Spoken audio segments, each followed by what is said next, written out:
Day 19, Genesis 37, Job 27 through 28, and Proverbs 3, verses 25 through 27.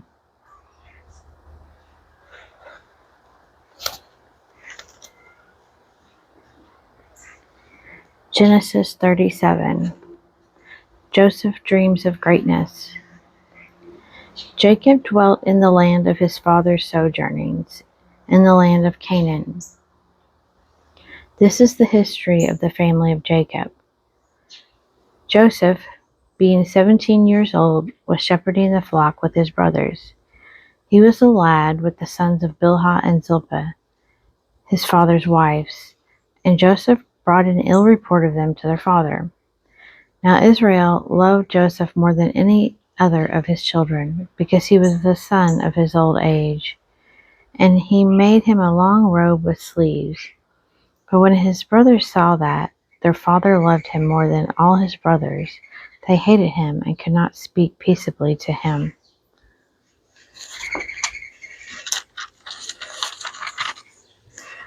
Now Joseph had a dream, and when he told it to his brothers, they only hated him the more.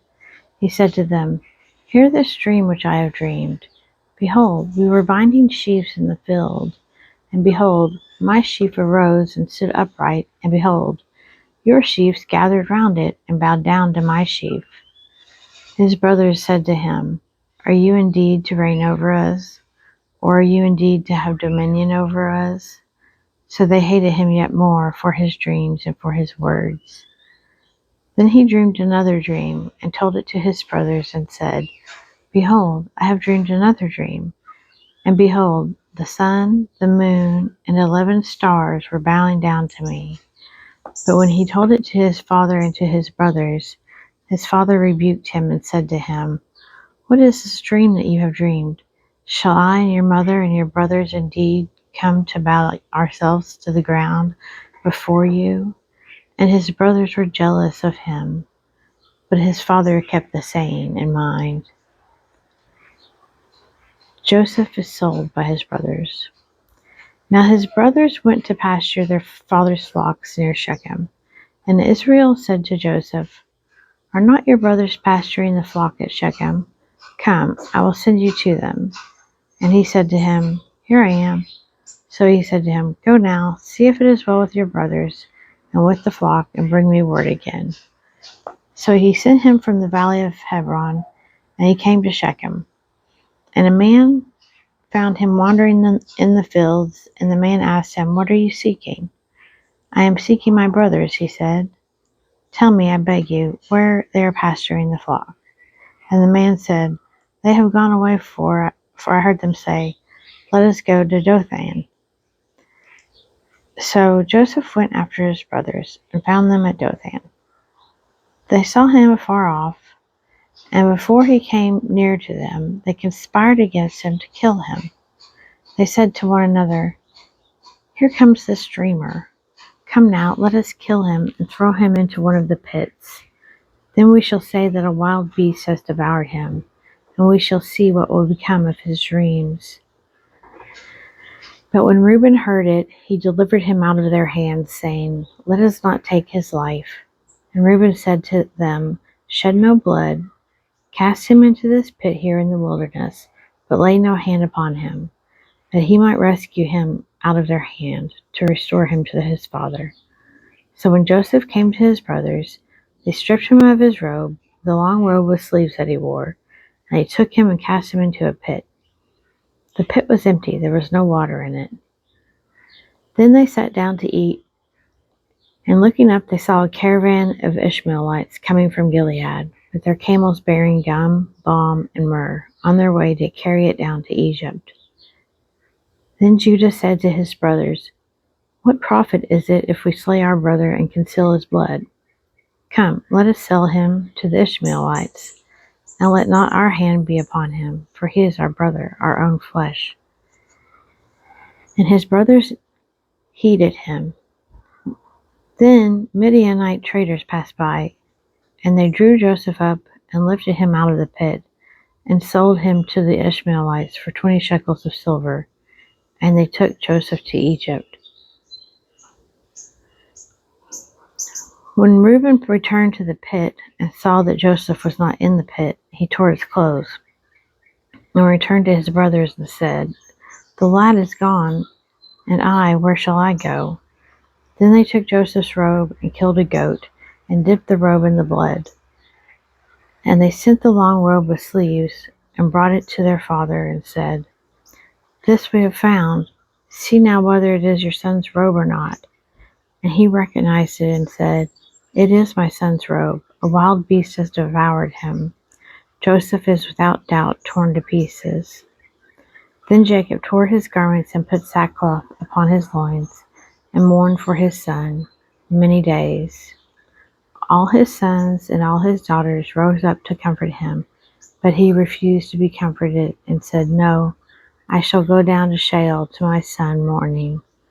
Thus his father wept for him. Meanwhile, the Midianites had sold him in Egypt to Potiphar, an officer of Pharaoh, the captain of the guard.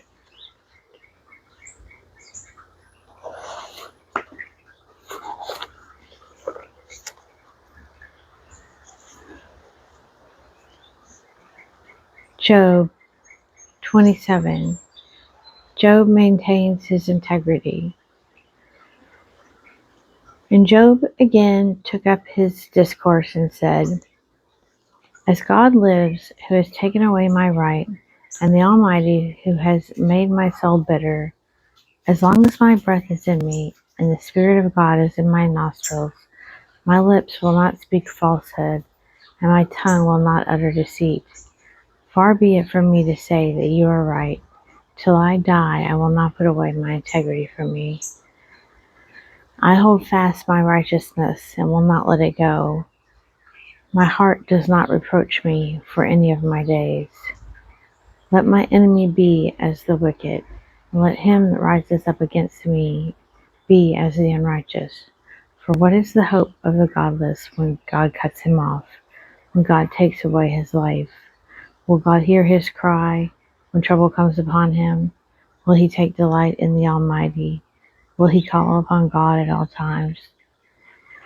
I will teach you concerning the hand of God. What is with the Almighty I will not conceal. Behold, all of you have seen it yourselves. Why then have you become altogether vain? This is the portion of a wicked man with God, and the heritage which oppressors receive from the Almighty. If his children are multiplied, it is for the sword, and his offspring have not enough to eat. Those who survive him the pestilence buries, and their widows make no lamentation. Though he heap up silver like dust, and pile up clothing like clay, he may pile it up, but the just will wear it, and the innocent will divide the silver. The house which he builds is like a spider's web, like a booth which a watchman makes. He goes to bed rich, but will do so no more. He opens his eyes, and his wealth is gone. Terrors overtake him like a flood in the night. A whirlwind carries him off. The east wind lifts him up, and he is gone. It sweeps him out of his place. It hurls at him without pity. He flees from its power in headlong flight. It claps its hands at him and hisses at him from its place. Job 28. Where shall wisdom be found? Surely there is a mine for silver, and a place for gold which they refine. Iron is taken out of the earth, and copper is smelted from the ore. Men put an end to darkness, and search out to the farthest bound, the ore in gloom and deep darkness. They open shafts in a valley away from where men live. They are forgotten by travelers. They hang afar from men, they swing back and forth. As for the earth, out of it comes bread, but underneath it is turned up as by fire. Its stones are the place of sapphires, and it has dust of gold. That path no bird of prey knows, and the falcon's eye has not seen it. The proud beasts have not trodden it, the lion has not passed over it. Man puts his hand to the flinty rock and overturns mountains by the roots. He cuts out channels in the rocks and his eye sees every precious thing. He binds up the streams so that they do not trickle, and the thing that is hidden he brings forth to light. But where shall wisdom be found, and where is the place of understanding? Man does not know the way to it, and it is not found in the land of the living. The deep says, "It is not in me," and the sea says, "It is not with me." It cannot be gotten for gold, and silver cannot be weighed as its price. It cannot be valued in the gold of Ophir, in precious onyx or sapphire. Gold and glass cannot equal it, nor can it be exchanged for jewels of fine gold. No mention shall be made of coral or of crystal. The price of wisdom is above pearls. The topaz of Ethiopia cannot compare with it, nor can it be valued in pure gold. From where does wisdom come, and where is the place of understanding? It is hidden from the eyes of all living, and concealed from the birds of the air. Abaddon and Death say, "We have heard a rumor of it with our ears." God understands the way to it, and he knows its place. For he looks to the ends of the earth and sees everything under the heavens. When he gave to the wind its weight and meted out the waters by measure, when he made a decree for the rain and a wave for the lightning of the thunder, then he saw it and declared it. He established it and searched it out. And he said to man, "Behold, the fear of the Lord, that is wisdom, and to depart from evil is understanding."